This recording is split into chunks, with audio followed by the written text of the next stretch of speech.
Jadi sekarang saya masih berada di kantor atau masih berada di sekolah. Jadi saya membuat video bicara sendiri ini sekarang di sekolah.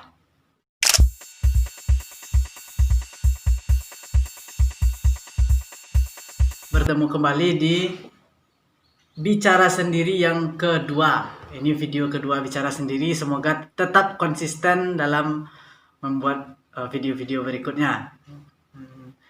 Semoga bicara sendiri ketiga, keempat, dan seterusnya terus ada. Baik, di sini saya akan membicarakan karena di sini saya ngambil videonya di kantor. Jadi saya akan bercerita atau membahas tentang saya menjadi seorang guru. Kebetulan di sini ini kantor saya dan teman-teman. Tempat biasa kami bercerita, bercengkrama, tempat biasa berbagi pengalaman dalam mengajar. Nah, di depan meja saya itu ada meja Pak Tio, seorang guru olahraga. Itu ada meja saya. Ini ada Pak Faizal juga, ada meja Pak Rozi, Pak Habibi, Pak Mus. Ini dan ada di belakang itu ada tempat biasa kami bermain musik atau nyanyi bareng. Oke. Oh ya, kenapa saya bela-belain mengambil video di kantor ini?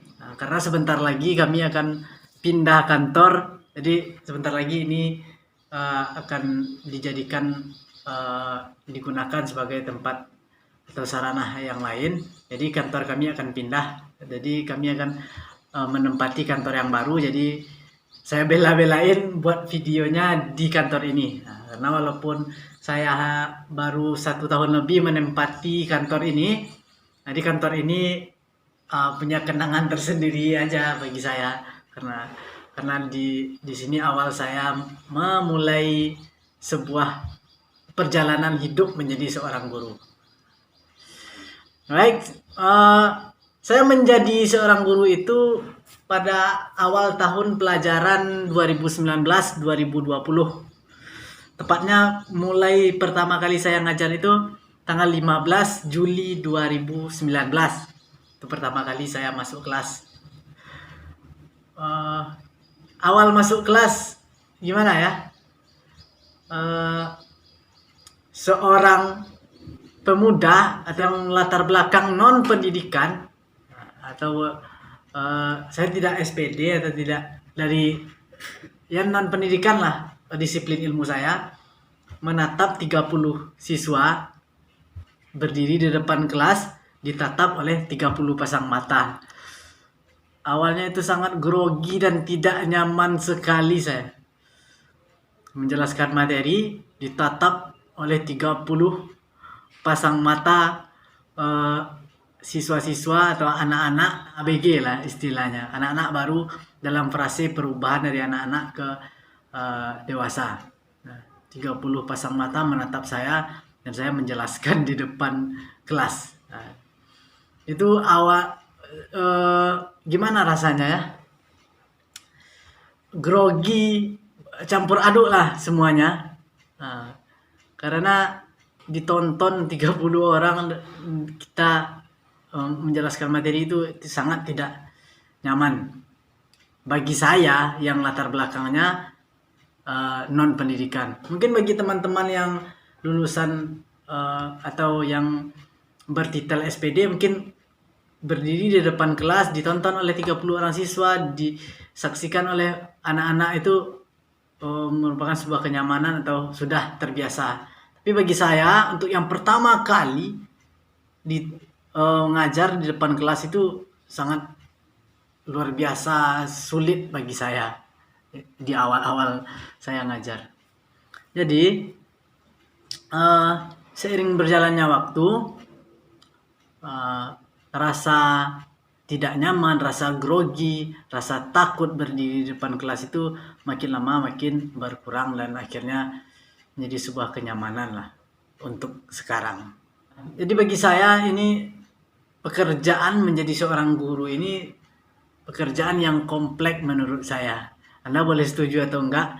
Karena guru ini diguguh dan ditiru, kata orang-orang. Guru ini diguguh dan ditiru.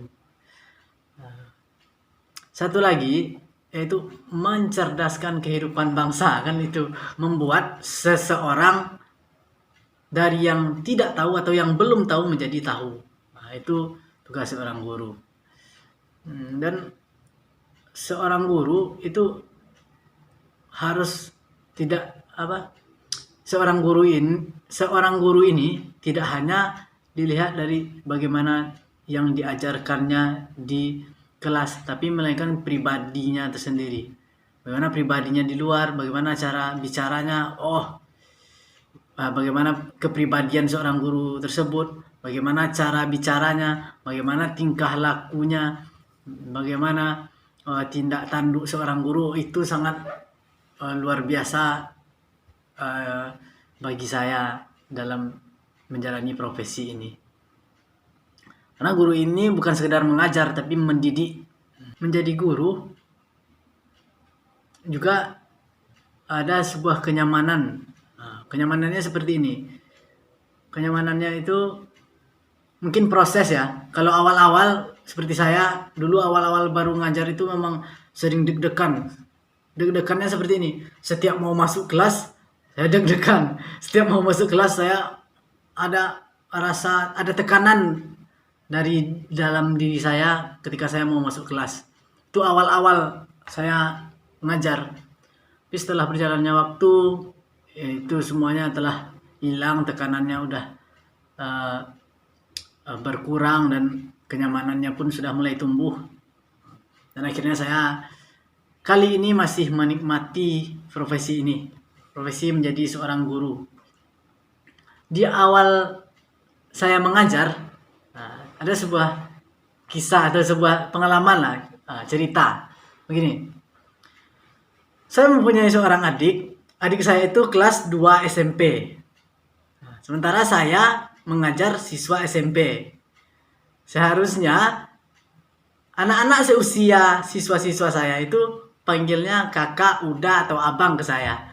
Tapi ketika di sekolah, mereka memanggil dengan sebutan bapak, Pak Ari. Awal dipanggil bapak itu sebenarnya saya tidak terima sebenarnya. Karena panggilan Pak itu untuk orang-orang yang udah tua. Dalam pikiran saya seperti itu. Saya tidak nyaman sekali dipanggil Pak. Pak Ari itu nggak nyaman sekali. Karena saya masih muda, umur saya baru 23 tahun waktu itu. Dipanggil Pak sama anak-anak yang seusia adik saya. Sangat tidak nyaman dan tidak enak saya dengar. Sampai-sampai waktu di kelas, ketika menerangkan materi pembelajaran, ketika mengasih materi pelajaran, saya tidak panggil bapak ke diri saya. Saya panggil saya. Jadi begini contohnya. Di kelas saya menjelaskan sebuah materi. Baiklah, saya bilang seperti itu. Baiklah, saya akan menerangkan sebuah materi seni rupa, yaitu menggambar. Terus interaksi saya dengan anak-anak, saya nggak panggil bapak ke diri saya panggil saya. Baiklah, saya akan terangkan. Ada yang mau bertanya, saya bilang seperti itu. Biar nanti saya bisa jelaskan. Terus anak-anak ini kebingungan. Anak-anak ini saling celingak-celinguk satu sama lain, saling lihat temannya. Kenapa?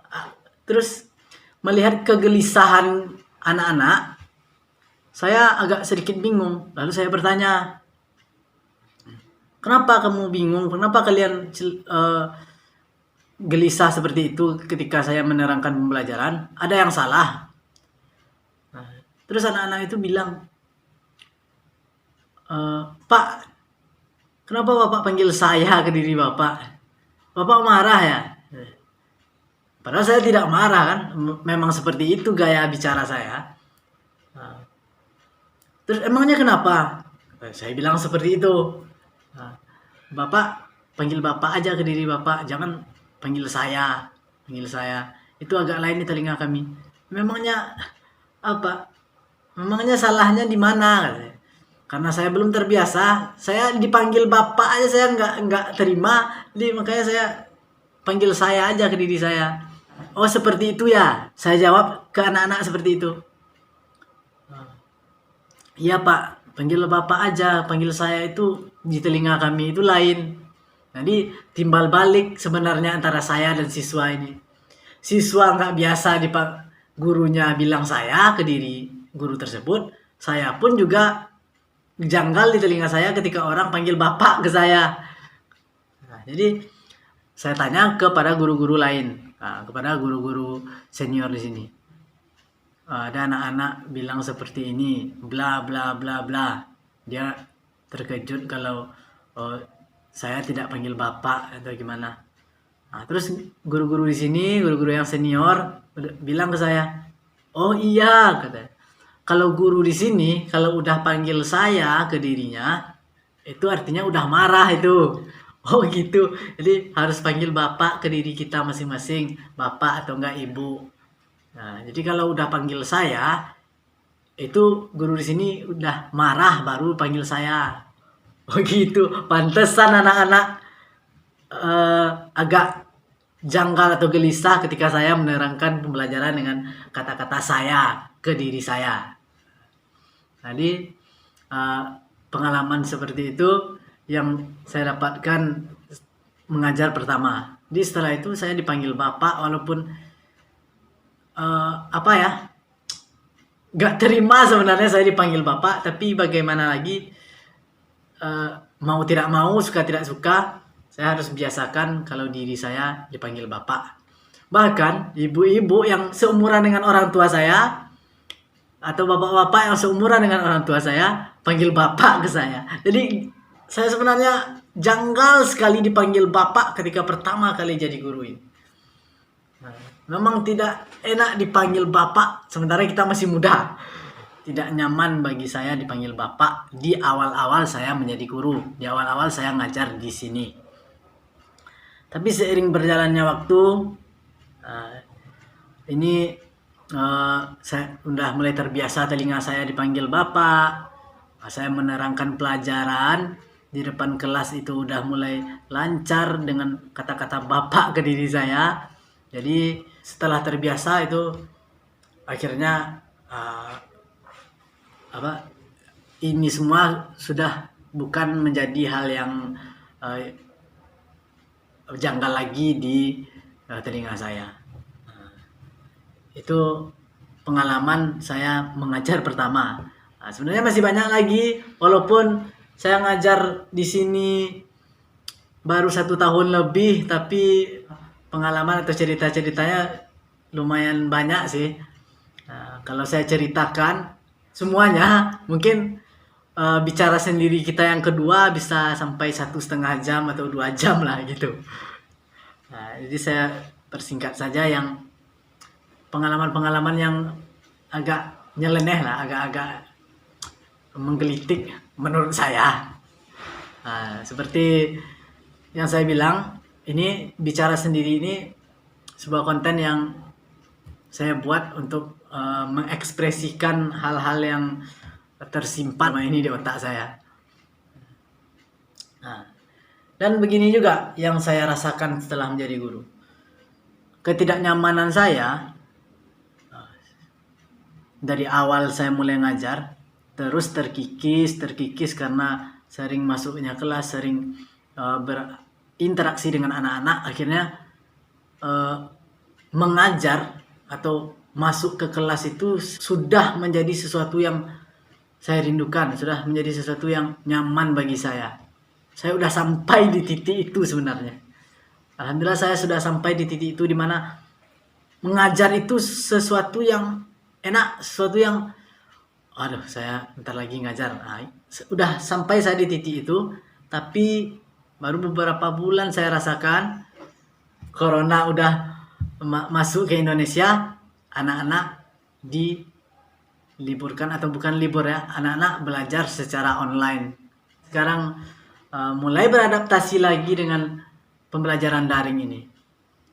Tidak ada lagi siswa datang ke sekolah itu menjadi sesuatu yang sangat saya rindukan. Masuk ke kelas sekarang udah saya rindukan. Dulunya masuk ke kelas itu menjadi momok atau menjadi beban bagi saya. Masuk ke kelas, aduh masuk kelas lagi. Itu dulu ketika baru-baru ngajar, ketika dulu masuk kelas itu menjadi momok, menjadi beban. Sekarang masuk kelas itu udah menjadi hal yang saya rindukan. Alhamdulillah saya udah sampai di titik itu. Alhamdulillah saya udah sampai di titik dimana semua guru-guru di seluruh Indonesia saya yakin pernah merasakan ini.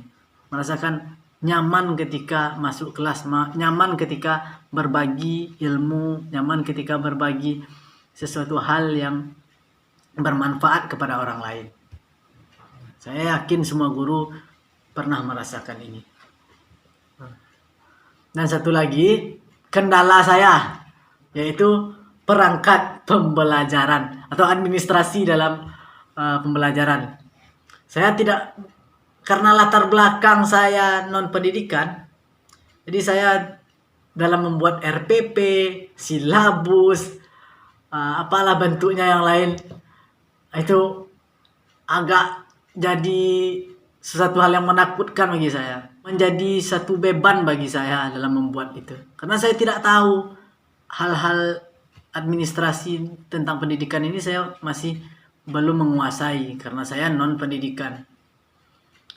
Semoga saja saya bisa berkembang dengan baik, semoga saja saya bisa mempelajari perangkat pembelajaran dengan baik. Jadi kalau ada tugas atau ada disuruh tuntutan membuat perangkat, jadi saya udah bisa mengerjakan dengan baik. Saya rasa karena udah lama nanti videonya nggak ditonton, saya cukupkan video bicara sendiri yang kedua ini sampai di sini. Tunggu bicara sendiri selanjutnya, saya akan bahas apapun yang ingin saya bahas. Minta bantuan rekan-rekan, jangan lupa untuk subscribe channel ini supaya saya bisa terus berkembang, saya terus berinovasi membuat konten-konten yang menarik lagi. Oke, sampai di sini dulu bicara sendiri yang kedua. Thank you for watching. See you next time.